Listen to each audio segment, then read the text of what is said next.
Maybe just sitting around reading Guns and Ammo, masturbating in your own feces. You ever just stop and think, wow, it's amazing how crazy I really am? No? Just me? Did I say too much again? Carl, roll the intro. Oh, who lives in a pineapple? Oh, wait. Wrong intro. Acid Gas Studios, yeah. Meow. Shut up, kitty. I'm trying a new intro. Hopefully, Carl rolled the fucking intro. If he didn't, he's fired. So, today, we are going to be talking about 3 of the weirdest movies that I own. They're all horror movies. Don't know why that is, but horror and weird stuff go together hand in hand. This is also going to be a little tricky because I can't see myself on a monitor. I'm using my camera and I turn it around because it gets a better picture, but whatever. Let's find out how it is. It's Carl's fault if it gets screwed up. Carl here. I ain't screwed it up. He's a jackass. So, first movie we're going to talk about is called Ice from the Sun. It's a very, very strange movie. It's basically what if you tried to make Hellraiser on a budget. It's very weird and very choppy. Carl, roll some clips.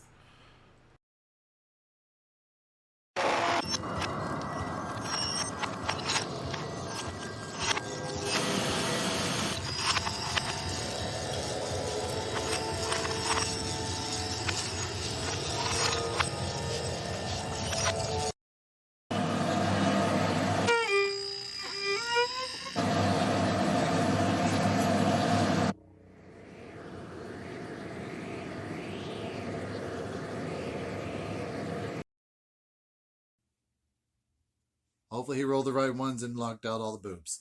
I did actually make a list of things to complement the watching of this very strange thing. I figured if I'm going to subject people to the weird movies that I'm going to suggest, I might as well rewatch them and see if it's worthwhile telling anybody about. This one, I would definitely tell you to watch it if you're into that sort of thing. I have a few criteria for this movie. Number one, there's a lot of nudity. It's not really criteria. It's just how the movie saves itself from its very low budget standards. It's kind of like if you took David Lynch, gave him a bunch of cocaine, stuck in a bunch of songs that sound a lot like Ministry, had a whole thing that's kind of like Hellraiser plus Wizard of Gore kind of dreamscape kind of weirdness. And it was filmed in Missouri in the late 90s. It took about a year to actually, put together and whatnot. It's like if the clip showed you anything, it's very certain parts are very fast paced and frenetic and crazy, and then some parts are just like whatever. The plot is essentially there's a wizard and he needs 6 people to kill, and then he uses other people to murder them. Again, kind of like Hellraiser. And when he kills them, he gets their souls, but he has to do it every so often.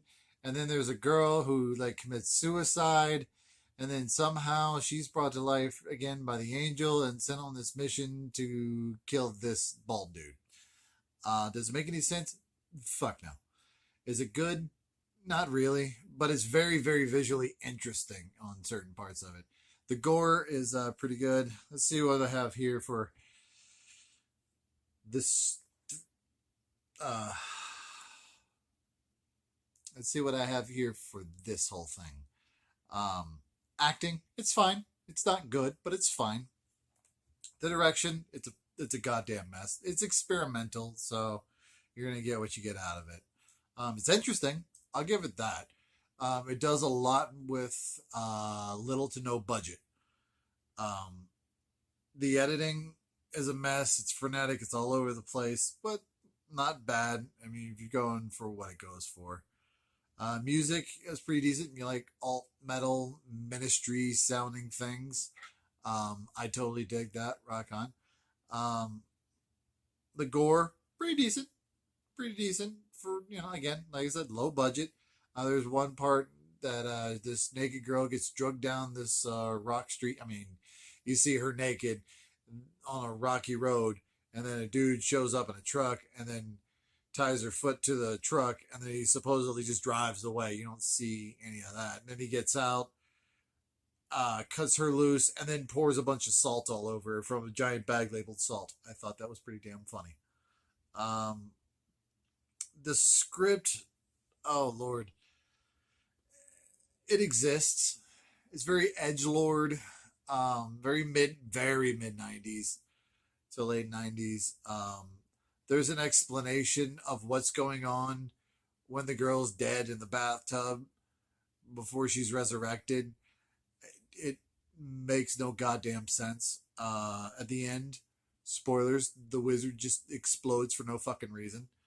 Um, does a lot with little. Ending is very ambiguous. It kind of leaves you wondering what the hell's happening, which is what I should title this show.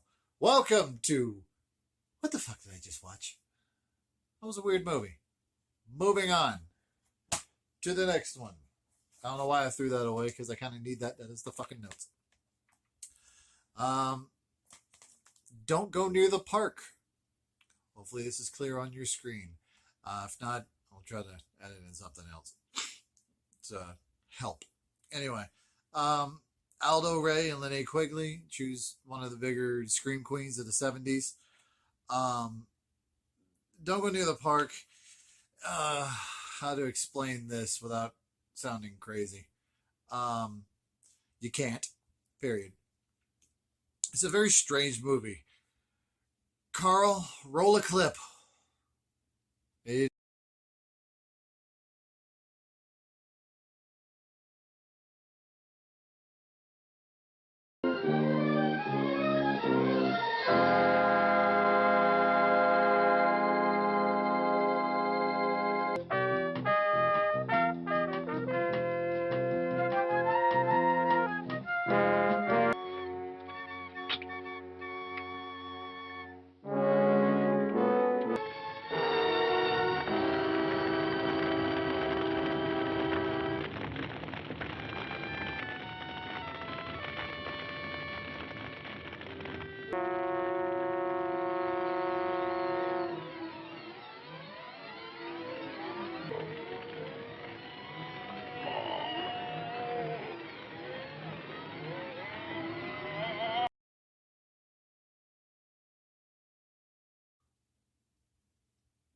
Did he do it? He's invisible, so it's kind of hard to tell whether your editor is actually doing his job. Um, it's one of the ones that, like, it says one of the 39 films banned by the UK courts as depraved, a true video nasty. It's fine. It's fine. It makes no goddamn sense. So at the beginning, there are cave people 12,000 years ago who are accused of a crime you don't understand until then. They have this little text that says about cannibalism, but you don't know it's them. It's implied, I guess. That makes sense. So they are cursed to live permanently dying. They age 10 years to every 1 year, but they can't die. So they go around eating other children to maintain their youth, to get eternal youth. I'm trying to explain that, but goddamn it makes no fucking sense. And their mother or whatever tells them, hey, if you survive 12,000 years and you find a girl, and when she turns like 16, you can murder her and sacrifice her, and then like you'll get eternal youth. You live for 12,000 fucking years. Isn't that fucking long enough? What the fuck? This fucking movie makes no fucking sense. Parts of it are pretty funny though, I have to admit. Like one of my favorite scenes is the beginning part with where he jumps ahead and his little kid's out there fishing, and the main bad guy rolls up. He's like, "Hey, so how's the fishing today?" And starts rolling up a roll of wire, and then chokes the kid to death, and then drags him off screen. Don't kill kids. That's not the point of this, and that's not why it's funny. It's like the way it was acted. And then he like rips open the kid, and then like it starts eating his intestines or whatever. And then like the kid becomes older, and then he get younger, kind of like the Vulture from Spider-Man. It's kind of like that, but not as good. There's a few boobs here and there. Um, but I recommend it if you like that kind of thing. Let's see what my notes say. Oh yeah, for the first one, I wrote down that they had drugs or not. First movie had cocaine in it. This only had weed and some weird hallucinogenic flower that's never explained. The acting, it's pretty decent. It's good for a B movie, especially in the 70s. It's better than Ice from the Sun, which did look like Friends acting in a movie instead of people who know how to act, like acting in a movie that's bad. You know, that kind of thing.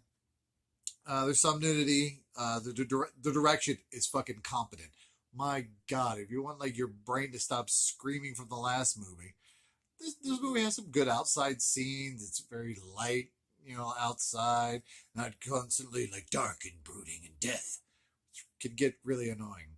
Um, Editing, it's pretty good. It keeps a good pace, keeps a good beat. Um, the music was soundtrack, very orchestral, kind of like like it helps it along. It works pretty well. Um, the music, or sorry, the gore, 1979 gore-ish. It gets less as it goes on. Does more of the shock value. Then there's just a weird, almost rape scene in a van, and then she gets thrown off a bridge or whatever. I might have shown that clip. I don't know. That part's kind of weird and weirdly funny. And for what it is, I mean, she's about to get raped and then she gets saved. That's not funny at all. At one point, they shoot lasers out of their eyes. They don't explain that in the movie. The script is confusing. It's very confusing. Cliches, sometimes funny, and very Hollywood of the 1970s. It's basically just, it's not a porno, but it would have been better if it were. Except for the whole nudity 16-year-old thing. Don't do that. It's weird. The ending. Oh yeah, the cycle continues because spoiler. They do the horror cliche thing of like, is she gonna murder people now? That whole whatnot. Um, it's uncomfortable at times, but not terrible. Not terrible, to be honest. All right, moving on to the next movie, the last movie of the evening. Um, it's called Deathbed, the bed that eats. It's pretty good for a very strange movie that was never released in any capacity. It was shown a few times in theaters, but it was never sold outside of it. There's an actual cool backstory to it where the guy found the movie years later and saw that it was like it's been like shown in Italy and Europe and everywhere else, and he never got a taste of it. He's like, dude, I didn't release the movie. I didn't know anybody watched this damn thing. Besides the few movie theaters that I sent it to, and it became like a cult classic. In about 2003, they released this tape. Again, it's called Deathbed, the Bed That Eats. Carl, please roll a clip.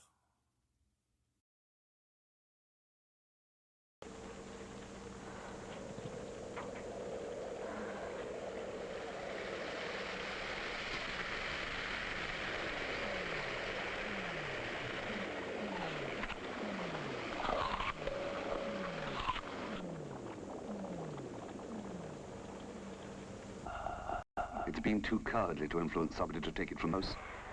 After years of hunger, it knows it should have gone to the city. Time to eat. I've made your favorite. Oh, I'm not hungry. Nonsense. I made it especially for you.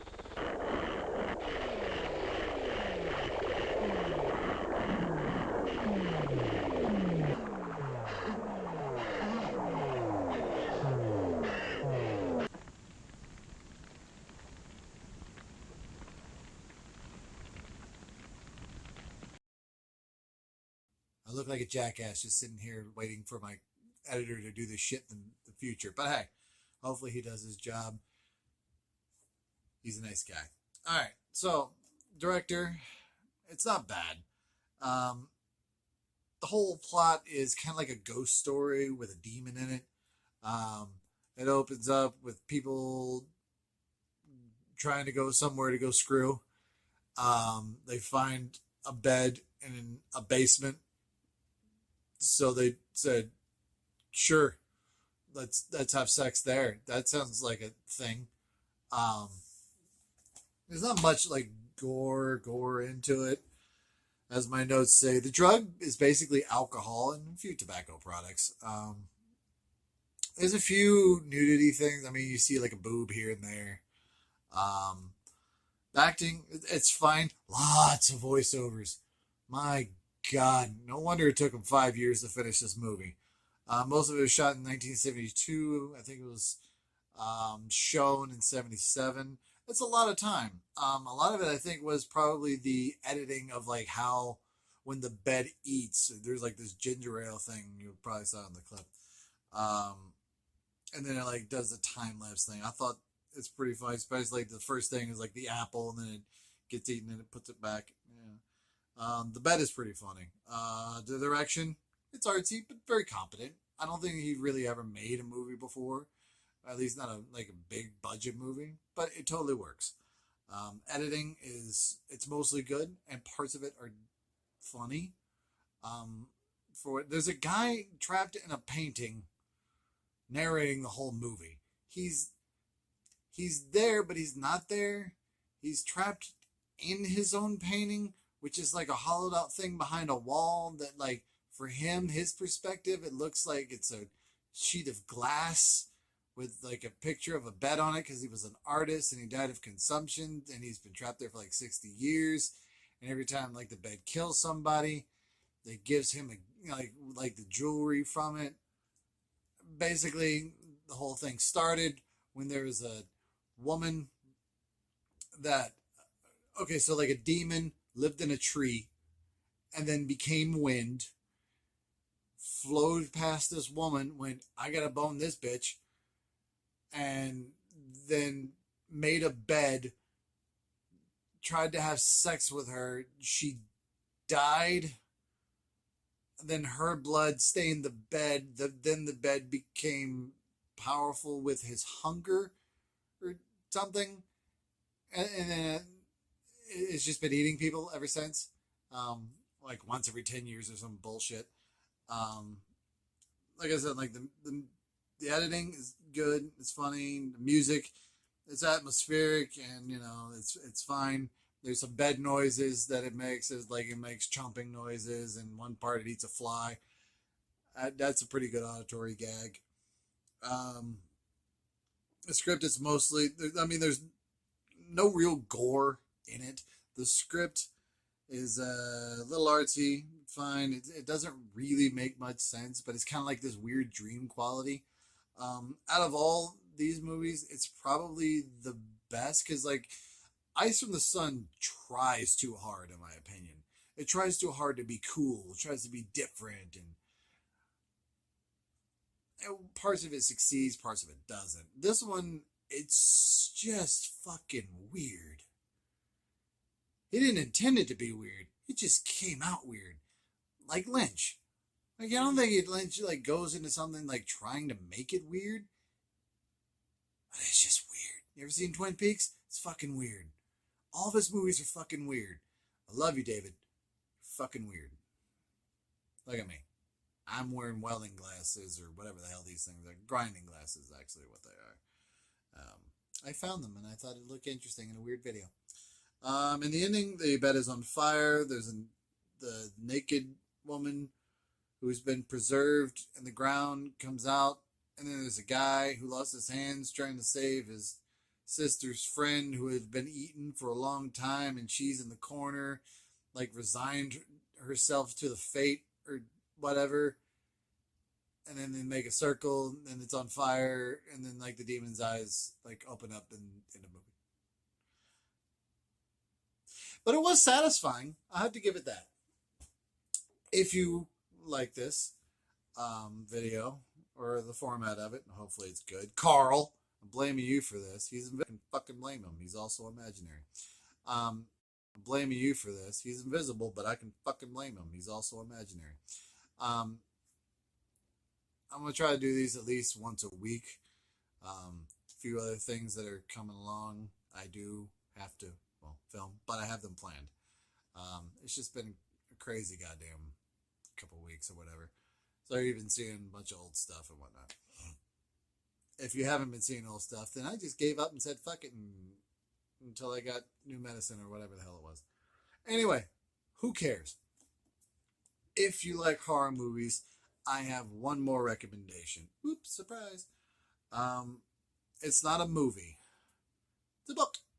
Clive Barker, The Scarlet Gospels. I honestly didn't know this was a thing. It came out in like 2015, and probably more people know about it than me. It's basically like Hellblazer meets Hellraiser. You know, if you've seen the movie Constantine, but like, what if Constantine was a little older and then had to fight Pinhead? Don't know who Pinhead is? Look him up. Watch Hellraiser. The first movie's really good. The second movie, it's fine. And then it just get progressively worse. This book is fucked up. I mean, it opens up with 5 magicians resurrecting an old guy and another guy who had gotten murdered by Pinhead. Pinhead shows up, rips them all apart in various ways, with chain hooks and like making a demon baby come out of one woman, and then it like proceeds to eat her and all the rest of the gory bodies in the room. And the dead guy, he starts to try to fight back against Pinhead. So Pinhead uses the cattle prod. You ever seen No Country for Old Men, where he goes and people's brains? Well, he did that to the old guy. Then he took like this worm out of the guy's Pinhead took a worm out of his mouth, put it in the guy's head. Then so many worms started crawling around inside of the dude's head that his face caved in, and like it fell apart. And then he turns one dude into a dog, and like his face is all split, and like there's this giant iron thing between them, and it's real fucked up, but it's really good. And the detective, there's a whole other side of that story. So if you want to know more about that, check out Clive Barker's The Scarlet Gospels. If you like Stephen King, Clive Barker is fucking amazing. He's got very lyrical ways of describing things. Just forewarned, it is disgusting. It is partially homoerotic in certain things. I mean, Clive's gay. Who cares? Who cares? Read the damn book. It's fucking brilliant. Read other things by Clive Barker. Read whatever you want. I am Jake. This is my collection. I have to clean up now. And I will see you beautiful motherfuckers in the next one. Alright? Deal? Do all that stupid YouTube crap. Later, guys.